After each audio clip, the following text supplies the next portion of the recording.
My name is Chris Holden Jablonski, and it is my great joy and privilege to serve you as your minister. And I am coming at you with my family again for From Your Minister Junior edition, where we tell you a story and then we answer your questions in the mailbag. And so, first, the story. Once upon a time, there was a boy who was not quite a boy, but he was certainly not yet a man. He was somewhere in this long gray zone in between. And he was growing up right here, right now, during this COVID time, during this challenging moment. And mostly he was doing pretty well. Mostly he and his family were doing pretty well. They had better days and worse days. He had sunnier days and he had cloudier days. But this one day was particularly rough.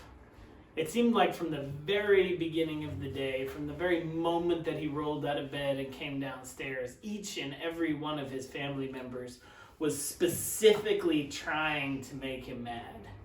Everything they did somehow was getting on his nerves. Each and every word that they said to him, it was a tough day. And so it was, at the end of this tough day, when he was going to bed, he felt sad, he felt mad, he felt frustrated. And the strangest thing happened in the middle of his dream. He woke up in his dream, which has happened a couple times. But he woke up in the dream and he walked downstairs and his dad was making breakfast. And he looked outside and there was snow on everything. And he felt a little cold in his body. And he asked his dad, he said, what day is it today? And his dad said, let me check. And he opened up his phone. He said, yeah, this is what I thought. It was February 1st. And he thought to himself, February 1st? And he thought, this is before everything. This is before the virus. This is my normal life. And he was excited for a second. And then he looked at the clock and he was like, oh my gosh, what time is it? And his dad said, yeah, it's 5:30. It's time to be getting ready for a day.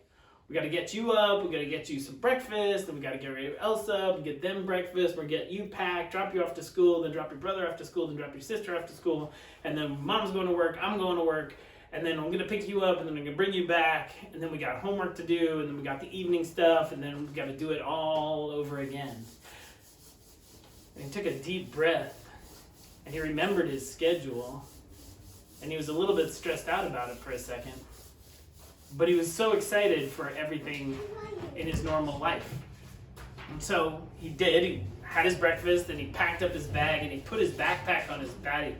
This huge, heavy backpack weighing him down for the first time in a long time. And he got ready and he went to school and it was so early and it was such a long walk. And he was so excited to see his friends and he saw his friends. He was so happy to see them. But then he had to go to all of his classes. His day felt incredibly long, class after class after class after class. And then he piled up all this homework and all of his bags and he walked all the way back home. And then there was even more to do once he got home.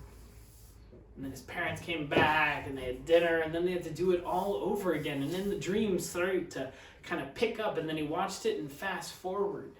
He watched everybody getting ready and coming down and all the cars and all the drives and dropping off and picking up and dropping off and picking up and back and back and back and forth and back and forth and back and forth. And he realized he'd barely even seen one of his parents this whole time. And he looked at it all. He watched his normal life. And then he woke up. And he looked out and it was that very early morning light. And he walked downstairs and he saw his dad in the kitchen making breakfast. And he says to his dad, what day is it? His dad took out his phone. He said, May 13th. And he said, all right. And he had a deep breath. And for a moment anyway, he was grateful for this new pace of life. For a moment, he was grateful for his family, for all that was special about this difficult time. Amen. we tell you this story because this is a hard moment, and we're all doing a lot to make the best of this hard moment. And sometimes we kind of think back to our normal lives, and we can be excited, and we can be kind of wistful for all that we're missing. And a lot of us were leading pretty full and complex lives before all this. So I know for myself, and I know when I've talked to my kids, there really are some sweet parts to all that we're experiencing now. Anyway, that's the story, and now, I believe, it's time for what? What is it? Mailbag. That took 12 years to say. Oh.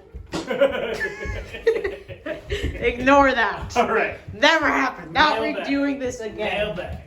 Go ahead, Jack. Will Hausman lost a tooth. Hey! Congratulations, Will! Yay! Confetti. Effect.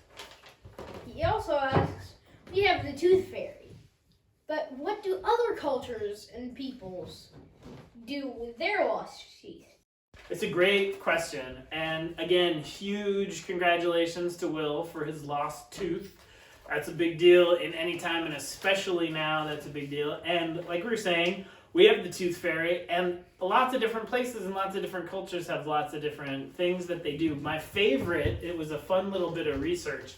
My favorite thing that we found was that there's places where they take the lost teeth and they throw them up on top of their houses, throw them up over their houses. There's other places where they take the lost teeth and they tuck them into little places where they think that mice will find them, with the hope that the lost tooth or the new tooth that comes in will be strong like a mouse's tooth and will grow long and keep growing, which is sort of terrifying to think of, mouse teeth growing in and unicorn teeth also. So anyway, we thanks for the question, and we're always happy for the questions in the mailbag. Just email me, minister@uubelmont.org, or you can have your folks, a lot of them have my other email, but it's always fun. And we were thinking too, if you could send us in some of the pictures of some of the favorite things you've been making. We did a bunch of murals, and we've been doing a bunch of crafting and all sorts of stuff. So it'd be great to see those. We put pictures of what people have been doing during some of the worship videos that we've been putting out. So anyway, from all of us, we're sending you a whole lot of love, and we're so grateful for all that you're doing to help your families through this challenging moment. And yeah, we will come to you again with another video soon. Do please reach out with questions, and thanks a lot. Lots of love to you all. Seriously though, about the questions, we're alone here. Bye.